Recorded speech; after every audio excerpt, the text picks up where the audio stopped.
تو آگے بڑھنے سے پہلے میں ایک اہم بات بتا دوں آپ کو، سمجھیے گا۔ ایک ہے قرآن کریم کی تلاوت۔ ویسے تو قرآن کریم کے کئی ایک حقوق ہم پر لازم ہیں، جن کے سلسلے میں تھوڑی سی گفتگو اس سے پہلی والی مجلس میں بھی ہوئی ہے، جو ہم نے بقرہ عید سے پہلے کی تھی۔ آج کی کلاس میں ایک خاص بات میں آپ کو بتانا چاہتا ہوں، وہ یہ ہے کہ قرآن کریم کو صحیح تلفظ کے ساتھ، صحیح لہجے کے ساتھ پڑھنا بہت ضروری ہے، بہت ضروری ہے۔ قرآن کریم میں اس کی خاص تلقین کی گئی ہے، وَرَتِّلِ الْقُرْآنَ تَرْتِیلًا، کہ ترتیل کے ساتھ ٹھہر ٹھہر کے قرآن کریم کو پڑھا جائے۔ اس سلسلے میں ایک بنیادی بات یہ ہے کہ ہم میں سے ہر ساتھی کی یہ کوشش ہونی چاہیے کہ وہ قرآن کریم کو صحیح پڑھنے پر قادر ہو جائے، صحیح پڑھ سکے، صحیح تلفظ کے ساتھ۔ عربی زبان کے علاوہ جو دیگر زبانیں ہیں، ان زبانوں میں وہ نزاکت نہیں ہے جو نزاکت عربی زبان میں ہے۔ حضرت مولانا علی میاں صاحب رحمۃ اللہ علیہ فرمایا کرتے تھے، ان کی بات کا خلاصہ میں عرض کر دوں، فرمایا کرتے تھے کہ عربی زبان انتہائی نازک ترین زبان ہے۔ پھر حضرت اس سلسلے میں کچھ مثالیں بھی بیان کیا کرتے تھے، بات لمبی ہو جائے گی اگر میں حضرت کی وہ گفتگو آپ کے ساتھ شیئر کروں، تو مختصراً میں آپ کو آپ کے سامنے عرض کیے دیتا ہوں کہ بہت ہی نازک ترین زبان ہے۔ چند مثالیں آپ لے لیجئے۔ کچھ حروف عربی زبان کے ایسے ہیں جن حروف کے بیچ ہمارے نزدیک کوئی فرق نہیں ہے، لیکن عربی زبان کے اعتبار سے ان حروف کے پڑھنے میں یا ان حروف کے غلط پڑھنے میں معنی میں بہت زیادہ فرق پڑ جاتا ہے۔ مثلا عین اور الف دو حروف ہیں، ایک حرف ہے الف یا اس کو آپ حمزہ کہہ لیجئے، اور ایک حرف ہے عین۔ عام طور سے ایسا ہوتا ہے، جیسے ہم لوگوں نے قرآن پڑھا ہے، عام طور سے جیسے لوگ پڑھتے ہیں، تو دونوں میں کوئی فرق نہیں کیا جاتا۔ جیسے ایک لفظ ہے علیم اور ایک لفظ ہے علیم، گویا ایک لفظ ہے عین کے ساتھ اور ایک لفظ ہے حمزہ کے ساتھ۔ علیم جب ہم حمزہ کے ساتھ پڑھیں گے تو اس کے معنی ہوتے ہیں دردناک، علیم تکلیف دہ، تکلیف پہنچانے والا۔ اور عین کے ساتھ اس لفظ کو پڑھیں گے علیم، ان اللہ علیم خبیر، علیم عین کے ساتھ پڑھیں گے تو اس کے معنی ہوتا ہے خوب جاننے والا، خوب خبر رکھنے والا۔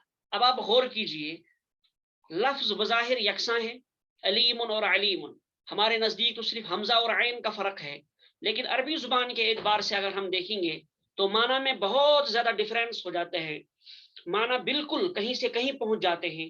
آپ کہنا چاہتے ہیں کہ اللہ تعالیٰ خوب خبر رکھنے والے ہیں، جاننے والے ہیں، اب آپ نے پڑھا ان اللہ علیم قدیر، گویا عین کے بجائے آپ نے حمزہ پڑھ لیا، الف پڑھا، اب یہ ہو گیا کہ اللہ بہت تکلیف دینے والے ہیں اور خبر رکھنے والے۔ اب آپ خود سمجھیے، اگر نماز میں ایسی صورت ہو تو پھر نماز کہیں سے کہیں پہنچ جائے اور نماز کا بیڑا غرق ہو جائے۔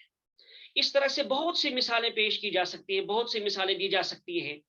جیسے ایک دوسری مثال میں آپ کو دوں، سورتن اور سورہ، ایک ہے صاد کے ساتھ، ایک ہے سین کے ساتھ۔ سین کے ساتھ ہم پڑھیں گے تو قرآن کریم کا ایک جز جسے ہم سورت کہتے ہیں تو وہ قرآن کریم کا جز ہوگا، لیکن اگر ہم صاد کے ساتھ پڑھیں گے تو اس کے معنی ہوتے ہیں شکل و صورت۔ اب آپ خود ہی معنی ان دونوں معنی کو سمجھ کر آپ سمجھ گئے ہوں گے کہ سین اور صاد میں کتنا باریک فرق ہے، حمزہ اور عین میں کتنا باریک فرق ہے، سین اور صاد میں کتنا باریک فرق ہے۔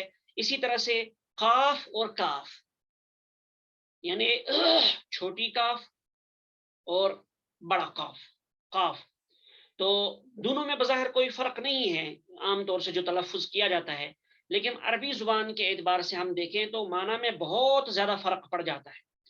ایک لفظ ہے، اگر ہم قاف کے ساتھ کہتے ہیں، تین حروف کا ایک لفظ ہے، قاف، لام اور با۔ قاف کی جگہ اگر ہم چھوٹا کاف لگا دیتے ہیں، کلبن ہم کہیں تو کلب کے معنی ہوتے ہیں کتا، گویا وہ خاص مخصوص جانور، کلبن۔ اور اسی کاف کو چھوٹے کاف کے بجائے اگر ہم بڑا کاف پڑھ لیں تو کاف قلب، اس کے معنی ہوتے ہیں دل۔ اب آپ اندازہ کیجئے صرف حرف کا تلفظ بدلنے کی وجہ سے، حرف میں وہ ادائیگی میں فرق کی وجہ سے معنی کہاں سے کہاں پہنچ گئے۔ تو اس لیے بہت زیادہ ضروری ہے کہ ہم قرآن کریم کے صحیح تلفظ پر توجہ دیں۔ تو جتنے بھی ساتھی ہمارے اس سلسلے میں شریک ہیں، ان سے میں خاص طور سے یہ گزارش کروں گا کہ آپ کسی بھی طریقے سے، کسی بھی اپنے اگر آپ صحیح قرآن پاک ابھی تک آپ نے سیکھا نہیں ہے تو آپ قرآن کریم کو صحیح طور سے پڑھنا، صحیح طور سے قرآن کریم کی تلاوت کرنا سیکھ لیجئے، چاہے آپ کو نورانی قاعدے سے پڑھنا پڑے۔ قرآن کریم ایک مقدس ترین کتاب ہے اور مسلمانوں کے لیے ہدایت والی کتاب ہے۔ تو سب سے پہلا حق ہے قرآن کریم کا کہ اس کو صحیح پڑھا جائے، اور صحیح پڑھنے کے بعد، صحیح تلفظ کے بعد، صحیح تلفظ کے ساتھ پڑھنے کے بعد دوسرا مرحلہ آتا ہے کہ قرآن کریم کو سمجھنے کی کوشش کی جائے۔ اب سمجھنے کی دو صورتیں ہوتی ہیں۔ ایک شکل تو بہت ہی آسان ہے، بظاہر آسان ہے، کہ اردو کی کوئی مستند تفسیر، معتبر تفسیر ہم لیں اور اسے سمجھنے کی کوشش کریں۔ وہ ایک عام سی صورت ہے جو ایک عام آدمی کے لیے ہے، تو بظاہر یہ صورت آسان ہے۔ یا اردو کا ترجمہ ہم سامنے رکھیں، کسی عالم سے پھر سمجھتے چلیں۔ اور ایک اس کے بعد کا مرحلہ ہے اور وہ زیادہ اہم ہے، مسلمان کو اور ایک نوجوان کو اسی طرح سے قرآن کریم کو سمجھنے کی کوشش کرنی چاہیے۔ وہ یہ ہے کہ قرآن کریم کی جو زبان ہے، عربی زبان، ضرورت کے بقدر اس زبان کو سیکھا جائے اور پھر اس حد تک محنت کی جائے کہ آدمی قرآن کریم کا صحیح طور سے ذاتی طور پر ترجمہ کرنے پر قادر ہو جائے اور قرآن کریم کی آیات کا صحیح ترجمہ کر سکے۔ ایک دوسرا مرحلہ ہے اور بہت ہی اہم مرحلہ ہے۔ ہم نے کوشش کی ہے کہ ہم اسی مرحلے میں داخل ہوں۔ تو پہلے گرامر کے سلسلے میں کچھ کلاسیں آپ کو دی گئی ہیں جو ہمارے یوٹیوب چینل پر بھی موجود ہیں، اس کا لنک انشاءاللہ آپ کو شیئر کیا جائے گا، اور یہ ویڈیو اگر یوٹیوب پہ آئی تو انشاءاللہ اس میں بھی وہ آپ کو لنک دے دیا جائے گا ڈسکرپشن میں۔ تو وہ مختصر سا اور آسان سا مرحلہ اس سے پہلے ہم طے کر چکے ہیں، لیکن وہ بھی کافی نہیں ہے۔ وہ صرف آپ سمجھیں کہ تھوڑی سی رہنمائی ہے اور تھوڑی سی تحریض ہے اس زبان کو سیکھنے کے لیے کہ ہمارے دلوں کے اندر وہ شوق اور جذبہ پیدا ہو جائے۔ تو اس کے بعد کا جو مرحلہ ہے کہ قرآن کریم کو براہ راست لفظ لفظ سمجھا جائے، اور قرآن کریم کے جو الفاظ ہیں عربی زبان کے، تو عربی زبان کی ان باریکیوں سے کسی حد تک واقف ہوا جائے، تو ہماری کوشش ہوگی کہ اس سلسلے کو یہاں ہم ذہن نشین رکھیں۔ میرے خیال سے بس آج کا سلسلہ ہم شروع کیے دیتے ہیں انتظار کیے بغیر۔ ہم نے یہ ترتیب رکھی ہے کہ بالکل ابتدا سے ہم لے کے چلیں، یعنی سورہ فاتحہ سے شروع کیا جائے۔ کل قرآن کریم کی صورتیں 114 ہیں، جن میں سے پہلی صورت سورہ فاتحہ ہے۔ فاتحہ کے معنی آغاز، ابتدا اور شروعات ہوتے ہیں اس کے معنی۔ تو اسی صورت سے ہم شروع کرتے ہیں۔ اس صورت میں کل 7 آیتیں ہیں۔ احادیث میں اور مفسرین نے اس صورت کے مختلف نام گنائے ہیں اور احادیث میں بھی مختلف نام آئے ہیں۔ بات زیادہ لمبی نہ ہو جاوے تو اس تفصیل کو میں چھوڑ دیتا ہوں۔ پہلے ہم سورہ فاتحہ کی تلاوت کرتے ہیں، اس کے بعد انشاءاللہ ترجمہ کریں گے۔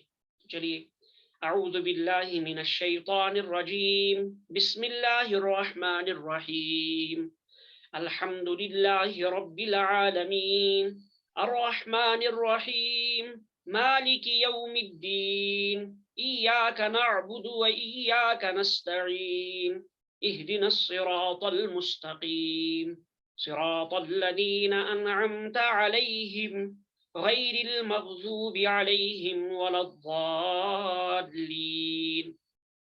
یہ سورہ فاتحہ کی 7 آیات ہوئیں جن کی تلاوت آپ نے سنی۔ اب ہم ایک ایک کر کے آیات کا اور الفاظ کا ترجمہ سنتے ہیں اور ان کو سمجھنے کی کوشش کرتے ہیں، جتنی بھی آیات آج ہو سکے، کیونکہ وقت بہت کم ہے۔ ایک بات ذہن میں رکھیں، جب بھی ہم قرآن کریم کی تلاوت شروع کریں، چاہے کوئی آیت ہم پڑھنا چاہیں، کوئی پارہ پڑھنا چاہیں یا کوئی سورت پڑھنا چاہیں، تو قرآن کریم کے حکم کے مطابق ہمیں پہلے اعوذ باللہ من الشیطان الرجیم پڑھنا چاہیے۔ قرآن کریم میں حکم ہے فَإِذَا قَرَأْتَ الْقُرْآنَ فَاسْتَعِذْ بِاللَّهِ مِنَ الشَّيْطَانِ الرَّجِيمِ. تو اس آیت کی روح سے سب سے پہلے ہمیں اعوذ باللہ من الشیطان الرجیم پڑھنی چاہیے، اس کے بعد بسم اللہ پڑھنی چاہیے. البتہ اعوذ باللہ صرف قرآن کریم کے ہی آغاز میں پڑھی جائے گی، اور بسم اللہ ہر اچھے کام کے شروع میں پڑھی جائے گی. تو اعوذ باللہ من الشیطان الرجیم، میں پناہ چاہتا ہوں اللہ کی، یا اللہ کی پناہ میں آتا ہوں شیطان مردود سے، اس کے شر سے بچنے کے لیے میں اللہ کی پناہ میں آتا ہوں. بسم اللہ الرحمن الرحیم، شروع کرتا ہوں اس اللہ کے نام سے جو بڑے مہربان نہایت رحم والے ہیں. الرحمن بڑے مہربان ہیں، الرحیم نہایت رحم والے ہیں. اس کے بعد سورہ فاتحہ کی پہلی آیت الحمدللہ رب العالمین، تمام تعریفیں یا سب تعریفیں اللہ کو لائق ہیں. الحمدللہ، تمام تعریفیں اللہ کو لائق ہیں، اللہ کے لیے ہیں. رب العالمین، جو تمام جہانوں کا پالنہار ہے، جو ہر عالم کے مربی ہیں، مربی پالنے والا. عالمین، بہت سارے عالم. اب بہت سارے عالم کیا ہیں؟ انسان، یہاں مفسرین کرام نے فرمایا تمام مخلوقات، جو مخلوقات کی الگ الگ جنسیں ہیں، گویا ہر جنس ایک عالم کہلائے گی. تو حضرت تھانوی رحمۃ اللہ علیہ نے فرمایا کہ مخلوقات کی الگ الگ جنس ایک ایک عالم کہلاتا ہے. مثلا عالم ملائکہ ہے، عالم انسان ہے، عالم جن ہے. تو ان تمام مخلوقات کو دیکھتے ہوئے عالمین فرمایا ہے. اس کے علاوہ بھی مفسرین کرام نے اس سلسلے میں بڑی عمدہ بحثیں فرمائی ہیں، لیکن یہاں ہم بات کو مختصر کر کے چلتے ہیں.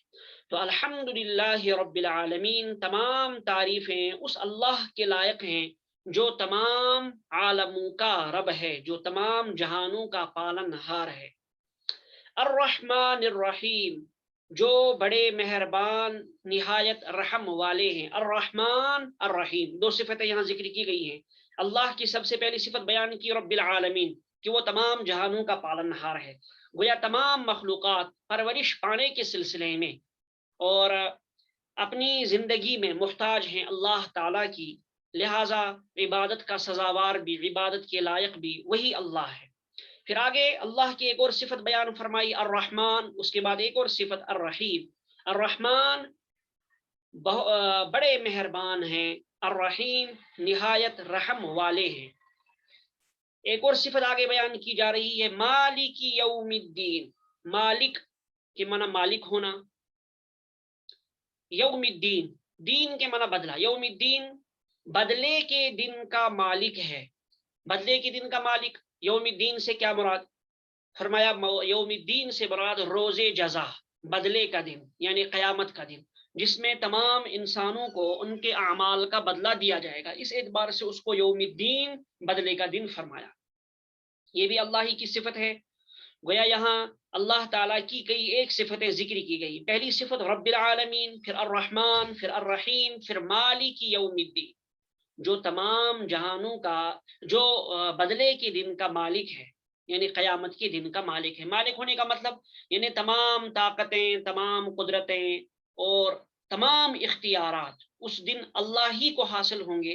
اللہ کے علاوہ کسی بندے کو، کسی شخص کو کوئی اختیار نہیں ہوگا، الا یہ کہ اللہ کسی کو اجازت دے، پھر وہ لوگوں کی سفارش وغیرہ کر سکے، ورنہ اس کی اجازت کے بغیر تو اس دن کوئی شخص کسی کی سفارش بھی نہیں کر سکتا.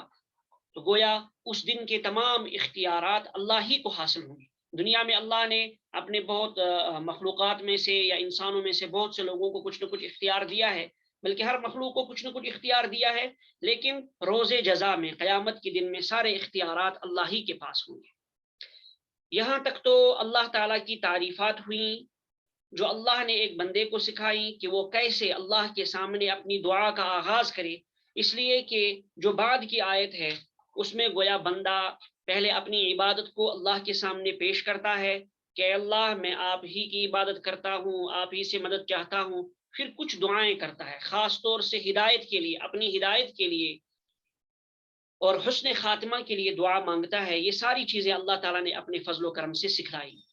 فرمایا ایاک نعبد و ایاک نستعین. ایاک نعبد، ہم آپ ہی کی عبادت کرتے ہیں. یہ خاص اسلوب ہے عربی زبان کا کہ ایاک یہ مفعول ہے، اس کو مقدم کیا گیا.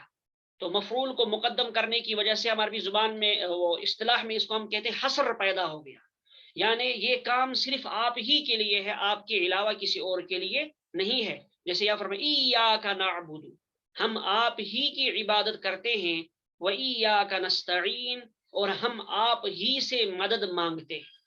آپ ہی کی عبادت کرتے ہیں. کیوں؟ تمام اختیارات اللہ ہی کو ہیں. پیچھے آپ نے پڑھ لیا الحمدللہ رب العالمین.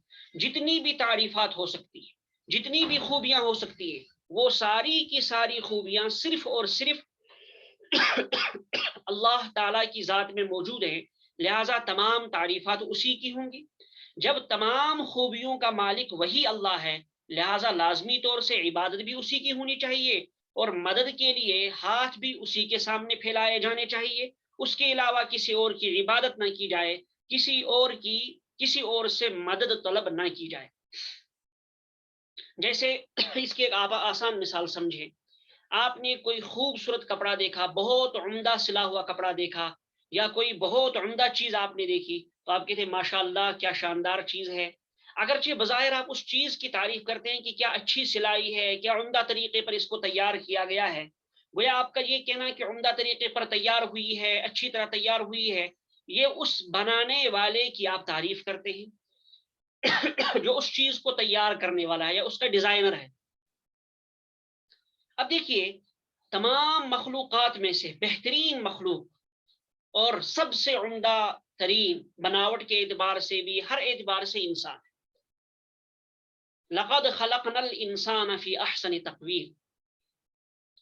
اب بت پرستوں کو دیکھیے، وہ اس ذات کو چھوڑ کر جس نے یہ عجوبہ بنایا، انسانوں کی یا انسانوں کے علاوہ خوبصورت پتھروں کی یا کسی بڑے پہاڑ کی پرستش کرتے ہیں.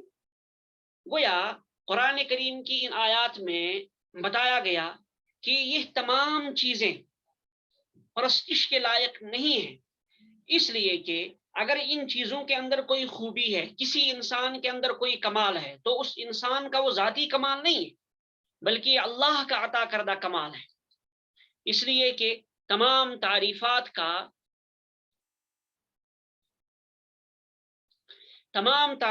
کا مستحق وہی اللہ ہے، اور تمام خوبیوں کا جامع وہی ہے. لہذا عبادت بھی اسی کی ہونی چاہیے، اور مدد بھی اسی سے مانگی جانی چاہیے.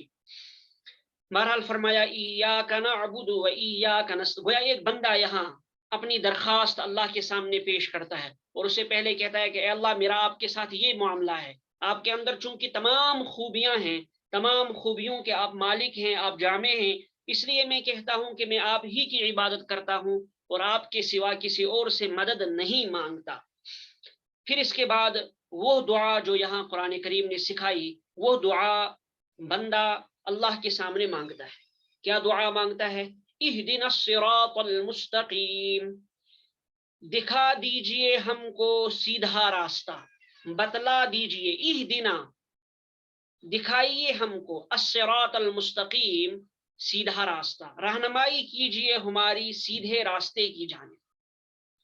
وہ اب یہاں بندہ ہر نماز میں اللہ کے سامنے یہ دعا مانگتا ہے، اور اللہ تعالیٰ نے سکھلایا کہ کس طرح سے اے میرے بندے تو مجھ سے مانگے اور میں تجھے عطا کروں. تو سب سے اہم ترین چیز اور سب سے اہم ترین دعا یہاں بندے کو سکھائی گئی کہ صراط مستقیم کی دعا کرے. اس لیے کہ صراط مستقیم کے لیے دعا کرنا انسان کے لیے دنیا اور آخرت کی فلاح و بہبودی کا ذریعہ ہے. تو بندہ مانگتا ہے اہدنا الصراط المستقیم، بتلا دیجئے ہم کو سیدھا راستہ. الصراط المستقیم، اب یہ صراط مستقیم کیا ہے؟ خود اللہ تعالیٰ آگے فرماتے ہیں، بندے کی زبانی کہلواتے ہیں صراط الذین انعمت علیہم. صراط کے معنی راستہ، طریقہ. صراط الذین، ان لوگوں کا راستہ، ان لوگوں کا طریقہ کار. یہاں ہم راستے سے ہی ترجمہ کریں گے، ان لوگوں کا راستہ الذین انعمت علیہم، جن پر آپ کا انعام ہوا. اب اللہ کا انعام کن لوگوں پر ہوا، اور انعام سے یہاں کیا مراد ہے؟ یہاں انعام سے کوئی مال و دولت مراد نہیں ہے. مال و دولت تو زیادہ قارون اور فرعون وغیرہ دوسرے لوگوں کو ملا، حامان کو، تو گویا یہاں مال و دولت مراد نہیں ہے، بلکہ یہاں انعام سے مراد ہے دین کا انعام. حضرت تھانوی رحمۃ اللہ علیہ نے اس موقع پہ فرمایا کہ مراد دین کا انعام ہے، اور ان انعام والوں کا پتہ خود قرآن کریم نے دیا کہ اللہ کا انعام کن کن لوگوں پر ہوا. چنانچہ دوسری جگہ اللہ تعالیٰ نے فرمایا وَمَن يُطِعِ اللَّهَ وَالرَّسُولَ فَأُولَٰئِكَ مَعَ الَّذِينَ أَنْعَمَ اللَّهُ عَلَيْهِم مِّنَ النَّبِيِّينَ وَالصِّدِّيقِينَ وَالشُّهَدَاءِ وَالصَّالِحِينَ، کہ جو لوگ اللہ اور اس کے رسول کی اطاعت کرتے ہیں وہی لوگ ہیں جن پر اللہ کا انعام ہوا. وہ نبیین ہیں، صدیقین ہیں، شہداء ہیں اور صالحین ہیں. گویا یہ چار طبقات ہیں جن پر اللہ کا انعام ہوا.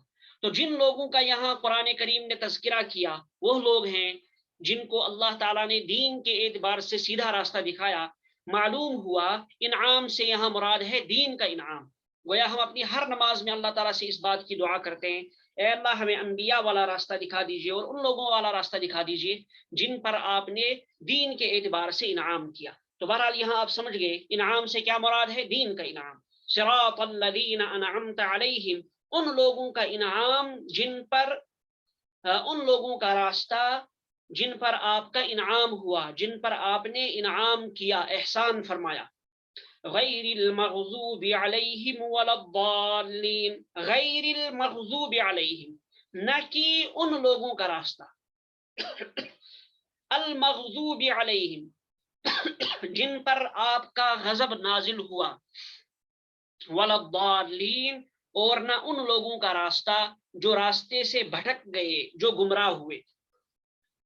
دیکھیے ضالین سے مراد نصارہ یعنی عیسائی، اور مغضوب علیہم یعنی جن پر اللہ کا غضب نازل ہوا اس سے مراد یہود. ضالین سے مراد وہ لوگ، یا اسی طرح سے مغضوب علیہم سے مراد وہ لوگ جنہوں نے راہ راست کو چھوڑ دیا، جنہوں نے ہدایت کا راستہ اختیار نہیں کیا.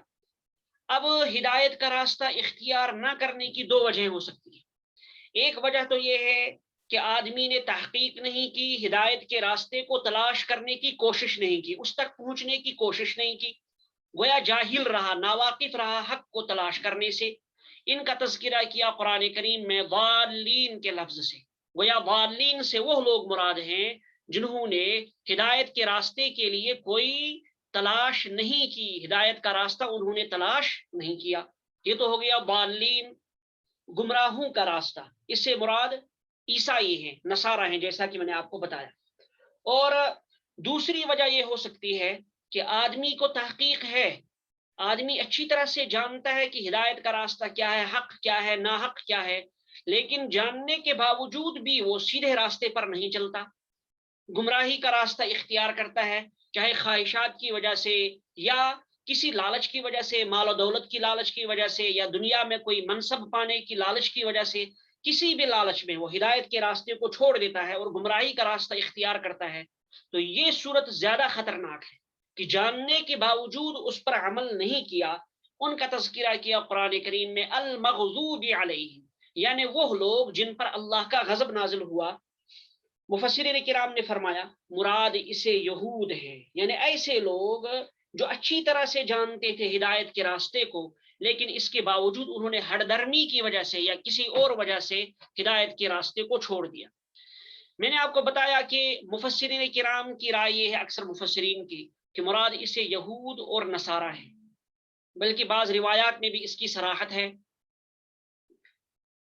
اور محققین نے فرمایا، محقق مفسرین نے فرمایا کہ آج بھی اگر کسی شخص کے اندر یا کسی جماعت کے اندر یہ چیز پائی جاتی ہے کہ وہ دین سے جاہل رہ کر، ناواقف رہ کر، دین کو سیکھنے کی کوشش نہ کر کے جہالت کا راستہ اختیار کر لیتی ہے، یا گمراہوں کے پیچھے لگ کر اندھی تقلید کر لیتی ہے، اندھے راستے پر چلتی ہے، حقیقت تک پہنچنے کی، حق تک پہنچنے کی کوشش نہیں کرتی، وہ جماعت یا وہ شخص بھی ضالین میں داخل ہوگا. اور مغضوب علیہم میں آج بھی جو لوگ حق کو جاننے کے باوجود کسی لالچ کی وجہ سے، چاہے وہ دنیاوی لالچ ہو، مال و دولت کی لالچ ہو، یا کسی جاہ اور منصب کو حاصل کرنے کی لالچ ہو، اس کی وجہ سے ہدایت کے راستے کو اور حق کے راستے کو چھوڑ دیتے ہیں، مغضوب علیہم میں وہ لوگ بھی داخل ہوں گے۔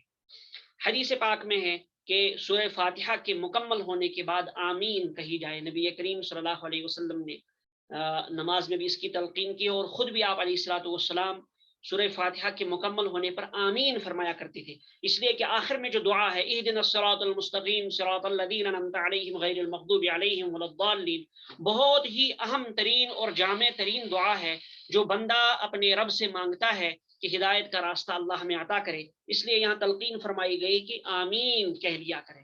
تو سورہ فاتحہ کے مکمل ہونے پر آمین کہا کریں گے۔ خلاصے کے طور پر میں یہ عرض کر دوں کہ آج ہم نے سورہ فاتحہ کی یہ 7 آیات پڑھی۔ سورہ فاتحہ کے شروع میں نے آپ کو بتایا کہ اس کے کئی ایک نام احادیث میں مذکور ہیں، اور مفسرین کرام نے ان کی وجوہات اور ان کو تفسیرات سے ذکر کیا ہے۔ تو سورہ فاتحہ کی پہلی 3 آیتیں اللہ تعالیٰ کی تعریف پر مشتمل ہے، چوتھی آیت گویا وہ بھی اللہ ہی کی تعریف پر مشتمل ہے کہ بندہ اس میں یہ اللہ کے سامنے عرض کرتا ہے کہ آپ تمام کمالات کے جامع ہیں، لہٰذا عبادت آپ ہی کی ہونی چاہیے، آپ ہی سے استعانت اور مدد ہونی چاہیے۔ اس کے بعد جو آخر کی 3 آیات ہیں، اہدنا الصراط المستقیم صراط الذین انعمت علیہم غیر المغضوب علیہم ولا الضالین، یہ جو 3 آیات ہیں، یا بعض حضرات نے فرمایا یہ 2 ہی آیات ہیں، چاہے یہ 2 ہوں 3 ہوں، تو ان 3 آیات میں قرآن کریم نے، اللہ تعالیٰ نے بندے کو دعا مانگنے کا طریقہ سکھایا کہ دعا کیسے مانگی جائے۔ اور آخر میں بات کو ختم کرتے ہوئے میں بتا دوں، یہ سورہ فاتحہ مکہ مکرمہ میں نازل ہوئی۔ اس سلسلے میں اگر کچھ مزید تفصیلات بھی ہیں تو انشاءاللہ جو اگلا ہمارا سبق ہوگا منگل کے روز، تو اس میں انشاءاللہ اس کی مزید تفصیلات ذکر کی جائیں گی، کیونکہ وقت بہت ہو چکا ہے اور ہمارا اپنا مقررہ وقت بھی ختم ہونے کو ہے۔ تو بس چلیے آج کا سبق یہیں پر مکمل ہوگا۔ مجھے امید ہے کہ انشاءاللہ آپ سبھی ساتھی